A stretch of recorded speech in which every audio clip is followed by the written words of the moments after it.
Guest house that I'm at. I'll show you my room in a minute. There's some girls playing, some tourists playing with the animals because the locals don't. And I'm in room number 12. She said, as I requested, she gave me a room with a view. I have a little fan. This is my view.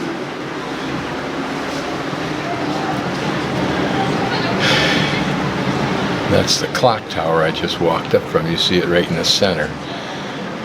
Taxi cab drivers won't drive me all the way up here because this lady won't pay them a commission. And so you have to walk, which I actually like doing. It's good exercise. And it's another chance to interact with the locals who just keep stopping and showing it to them and asking them which way to go, and they point you in the direction. It's interesting to see these promontories. Look at that one over there, but look to the left and see the one perched on a pinnacle. And I've yet to find out, since I'm not stopping to look at my information that I've researched, what that huge complex over there is. Somewhere over in there, I believe, is the train station. I love these kind of views because, not for the distant views, there's nothing exciting here. But what's interesting is to look down on people's residences and see how they've crafted their environment, their lifestyle. Notice the people there with that little swing. It's the first one I've seen from the top up here. Notice over there where it looks like there was a couple of little rooms, but they never finished off the other walls or the roof. They may do that someday, yet they've painted it blue. Which looks like a very nicely covered area on their deck. Particularly this one, it's probably a restaurant. That's probably a hostel.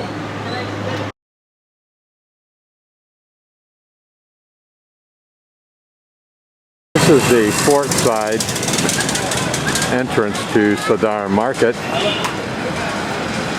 My hostel being, or my guest house being up here to the right. This is a very busy tourist town. I've actually seen quite a number of Euro-American tourists. View of the clock tower as I've come into the market area. Don't know that it's much different than any of the other streets, except that it may at one time have been dedicated to this function of a market. Looks like there's two places, one there, one here, somewhat like the Greek design actually. The building that continues off from that entryway, just looking at it to see if I can detect anything of unique interest, but not really. You can see, I've seen more here of stuff that people might actually use in their lives than we normally see. And if you know where to find it, you can probably find anything you want in these markets. Principally toys, this guy seems to deal in.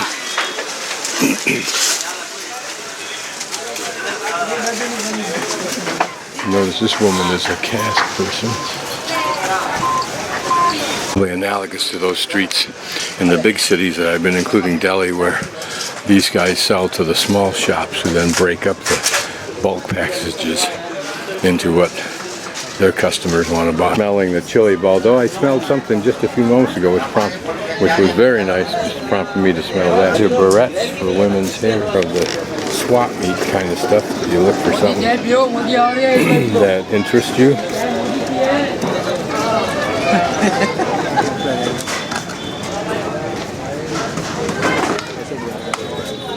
The little building once was. Now it's lost in the chaos, actually buried over there in the accumulation of chaos. There's the rest of our market down there. I think are recycling metal they get from somewhere. Yeah, there's a bunch of it there. And they take it all apart, those boxes, bundles, I suspect, and separate it into usable copper. For market coming back, this may be a little bit more profitable than it was. Cell phone batteries, kinds of furniture stuff, so if you need to replace the door inexpensively, this is it. Old TVs, furniture, just like our swap meets. A place where you can buy stuff that maybe you can restore for your own uses. Here a little bit of training is going on.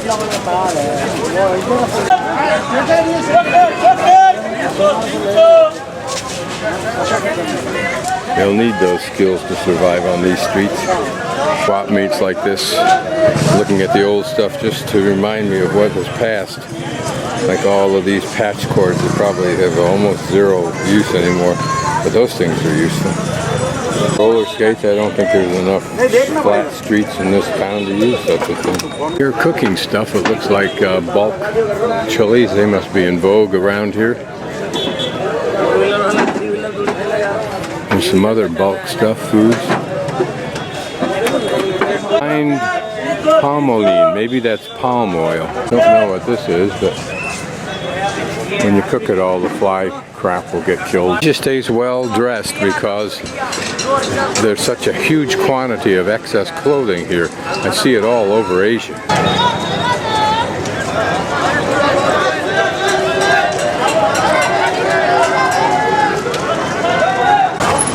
There's the gate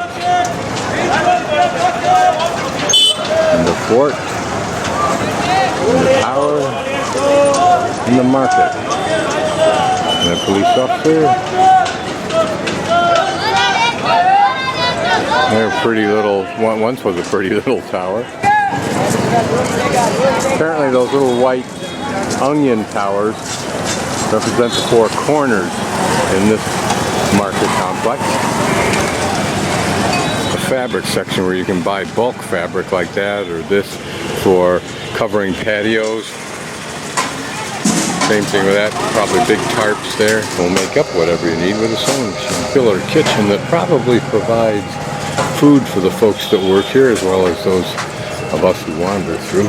Of these wagons that we see people hauling stuff up these narrow alleys with. Coats. Like a fleece. A somewhat modern kitchen with this large bowl. Kind of a way of mixing whatever's in there, or at least continually stirring. I'm going to continue my circuit on to the other side just to be as anal as I usually am. This is actually a duplicate of the entry before me. Through a market like this, it's not that I'm looking for something, not that I want to buy anything. I just want two things. One, immersion, and number two, the possibility that I might see something novel.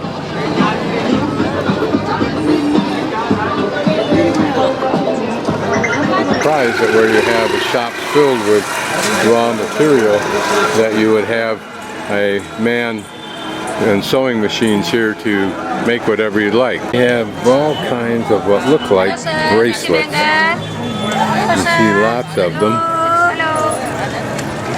Now these ladies would never be allowed themselves to be photographed, except I can do it because I'm photographing this stuff. Covered market here. Again, notice all of the raw fabric. Packages you see is how this stuff comes from wherever it came. Perhaps India, perhaps Laos or Vietnam, who knows. And you're just panning around so you can see. If you want to make something, if you want to buy something, this is where you can find incredible selections. And you can bargain all your prices. Remarkable, as it always is in Asia when you're walking in these markets, is the incredible volume and redundancy of what you see. Shop after shop after shop with presumably the same stuff. It's possible that these ladies are far more attuned to what each shopkeeper has and the differences. But for some as uncouth as I, it all looks the same. Wherever I'm at, and I don't know, but the market goes on, so we'll go on with it. I'm in the area where you don't see that many tourists because they'll stay out where things, I don't know, seem more calm. Here, just a whole bunch of snacks. This looks like peanuts or something like that. It's probably something fried. Popcorn. Don't know what that is. Flies on a lot of it. These are kind of interesting because they're a very shallow pan, so I don't know. I guess it that they fry the chapati or the roti bread in it. Well, anyone would buy that stuff. Where you outfit your house as well as buy fly-infested foods.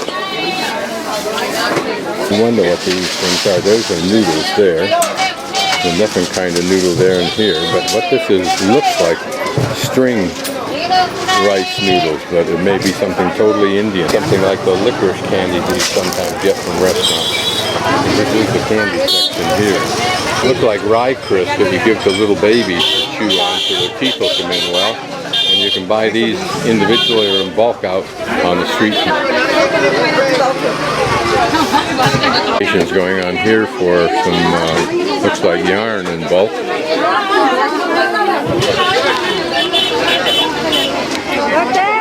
This kinds of rices. You see survival of the most powerful. The biggest, most powerful vehicle and the driver that has the most gall are the ones that survive and the ones that take precedence. Interesting, as you walk along here, just the different flavors that I get. Not to mention the foods I've never seen before, like that one right over there. And who knows, like it might be that kind of a fruit of some sort. There are various kinds of... I know you are. I don't know what that is. It looks like, I don't know. There's various kinds of noodles here. You can pick through all you want. Climb in there. And this stuff is thrown in from the top and it just works its way down as people buy it. Material. So this is if you make your own clothes. Come here, get the material, probably very cheap. It's probably remnants. Someone here tells me the area that we're looking at now is a 100-year-old grain market, and this whole market is 100 years old or more. But it's in this section that you find a dedication to grain. That's wheat, and the wheat is the dominant grain that's here. But it also includes corn, probably different kinds, lentils, peas perhaps. Sesame seeds here. Ah, yes. Sesame seed. Sesame seed. Yeah, the white ones, and those are the black ones that we sometimes see. And this is, again, Mustard. Mustard over there. This mustard and black and yellow, different quality. Okay. Corn in All by ground cut. up. Yeah. This one corn in by cut. Yes. Grinder of cut. Yep. And that one is that? Actually in a millet. Oh, millet, yeah.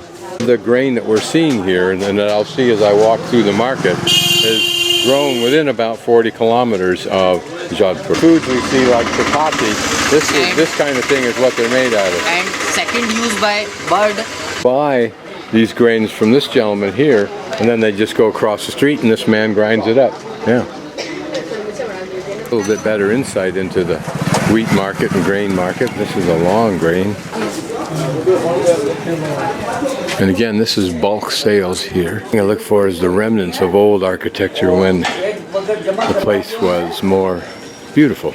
And that might have been some of it. There's warehouses for some of these shops, or places where there's a real specialty like this one where he sells these plastic buckets and whatever's in those containers. I think what happens is markets will start when their towns are relatively new, and then they just keep expanding. As long as there's a demand to make businesses viable, they will keep pushing the perimeter out. It was a more substantial well at one time. In fact, this little building we just looked at may have been part of the earlier complex. The significance of the chili sticking out of those two piles is there's some kind of large grinding machine here. A bunch of men playing cards. I've seen a couple of groups doing.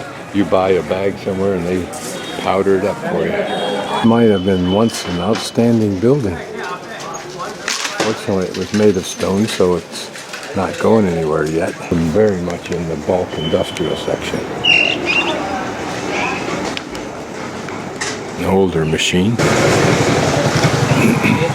There's viability for all of these sellers of wheat and grains is that,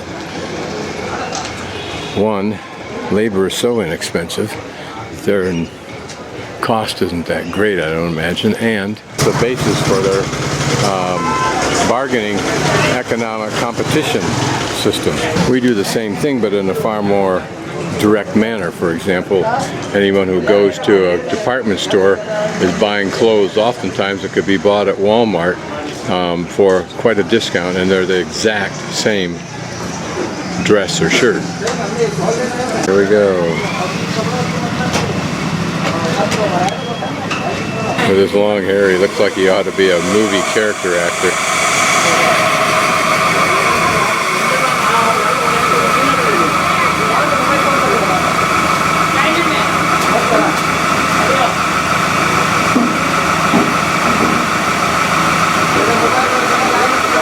Oh, I see. So the grain is ground, it goes down through the, looks like a piece of canvas or cloth, and that acts as the funnel into filling that bag. This is where a good imagination would pay off if I only had one. That you could try to imagine what this was like when it was pristine. And then what the market was like behind me at that same time. I wonder if they ever swing these doors closed. It looks like they might. I would imagine the difference between these large shops and the small shops is the price that they will do stuff for, the price that they buy out amongst the villages themselves, if they do, and I imagine they do. All of that contributing to the price that they can finally bargain down to. Look like potato chips, but I don't think they are, but they could be. I once bought something at an Oriental restaurant that looked like that, and you fried it in oil. I've had it for about 5 years, haven't fried it yet. It's like chunks of dried oranges or something like that. Here a man's tasting some. He's probably knowledgeable enough to know whether it's good or bad just by doing that. These almost look like candies, don't they? Here it all comes bagged. Makes for an easier kind of a business. Probably more expensive for both sides. Fortunately, for that little side trip, I'm now outside the market, so I'm going to go back in. There was a side alley I wanted to pursue, so we'll do that. Colored noodles, an array of candy.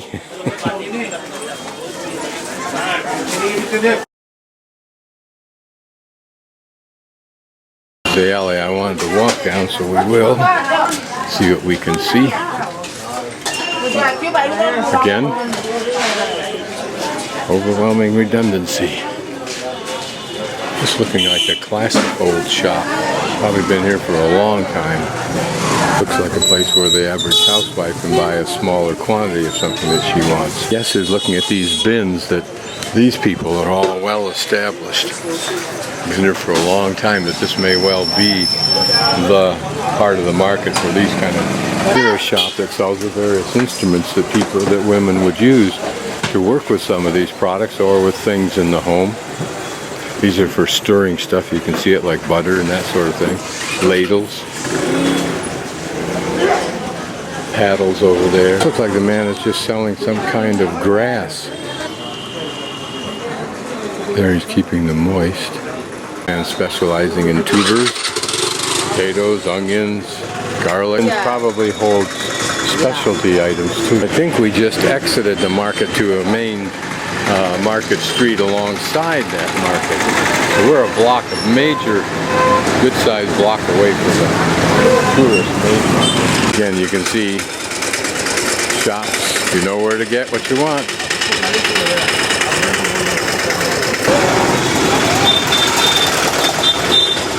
These flowers are used usually at offerings. An old, what looks like a haveli.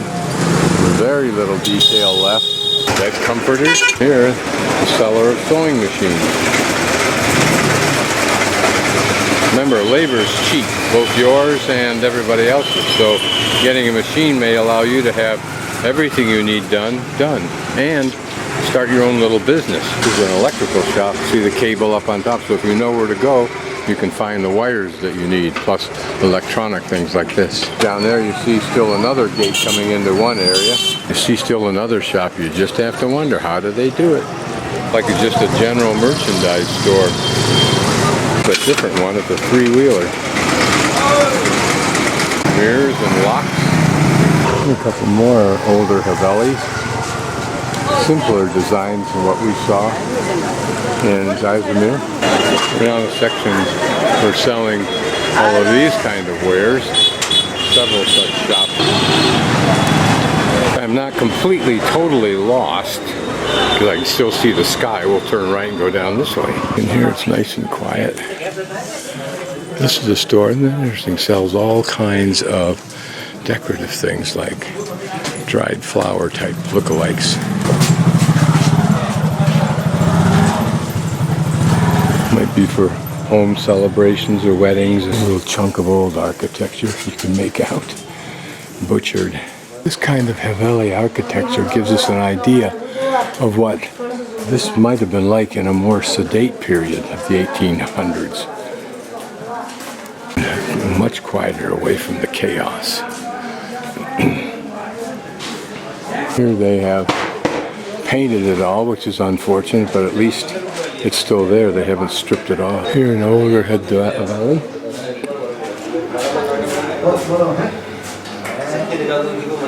with its massive doors that I don't know if they had carriages then. There are steps going up there now, but who knows? A pretty one with the arches at the bottom, but not the profound elegance and detail of Jaisalmer. We're looking for the novel all the time, or at least the interesting, if not totally novel.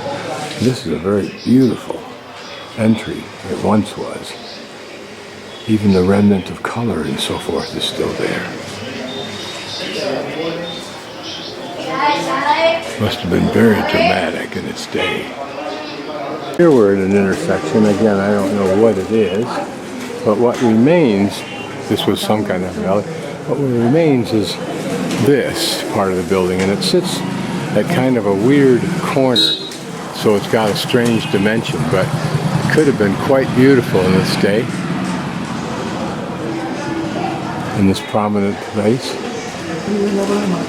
Imagine how tranquil and refined this area might have been. Okay, with the usual luck of a child, I have found myself in exactly the right place to re-enter that large market. Overwhelming smell of turpentine, so somewhere somebody is probably painting something. This is labeled the municipal market, so we'll go in and see it. Municipal market, I just think I'm at the other side of the market I went through earlier on, probably walking down there and out.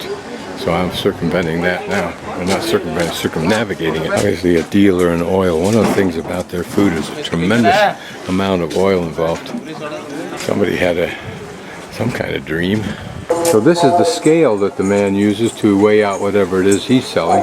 Notice there's the weights. The problem with this system, if I see one, I've stated most of what I think are the positives. The negative is that everybody spends so much time putting this whole thing together, and yet the bottom line is getting the best price, and everybody kind of knows what it should be. On the other hand, if your life is based on a few rupees a day, one way or another, then this kind of bargaining is critically important. Now we're back inside this market within those four white little towers that you recall. And this looks like heavily the food mart. So I'm going to go see if I can find some nice peas, fresh ones. So I'm just going to pan around here, and you'll see a lot of vegetables and fruits in this area. And all the way down there, but mostly to our left. There's our tower. So a housewife can come down through here just like she would at Albertsons, only have much greater choice, perhaps, and choice of bargaining price. The shop has these men in it and has spices, and these are dinosaur eggs, right? It's a dry coconut. Huh? Dry coconut. Oh, dried coconut. This is a dry coconut. This is we call ginseng. Ginseng. This is red chili powder. Which one? Red chili powder. Oh, red chili powder. And this is we call turmeric, coriander, Oh yeah. cumin seeds, curry. Yeah. Which is the mixed curry. Mixed curry. Normally when you go in the touristic shop, what they do? 1, 2, and 3. They mix. Mixed curry has 20 different kinds of spice. Kind of things like black peppers, black cardamom, cinnamon stick, bay leaf, black cumins, nutmeg flower, nutmeg. Those things we are mix here. Pepper leaf, bay leaf, those things. And this is normal curry. This is you can use for the vegetarians and non-vegetarians. This is we call the curry, and this is the real curry. The basic curry. Yeah. Thank you very much. In the Indian restaurant. And it's just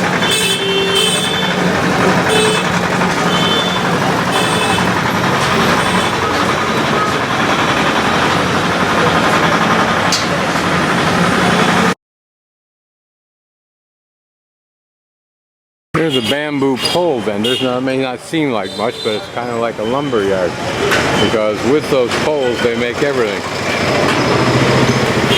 They can make, I don't know if those things are made out of bamboo. They look like they're more solid wood, but in much of Asia, structures or scaffolding for the buildings are made out of this. The supports that hold up a temporary floor while they pour cement are made from bamboo.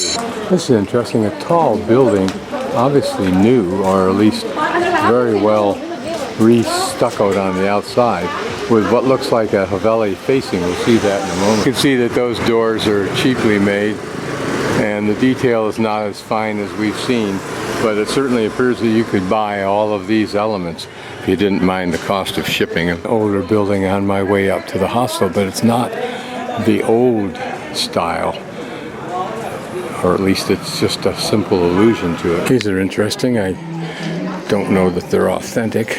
They're probably just reproductions that are made to look authentic.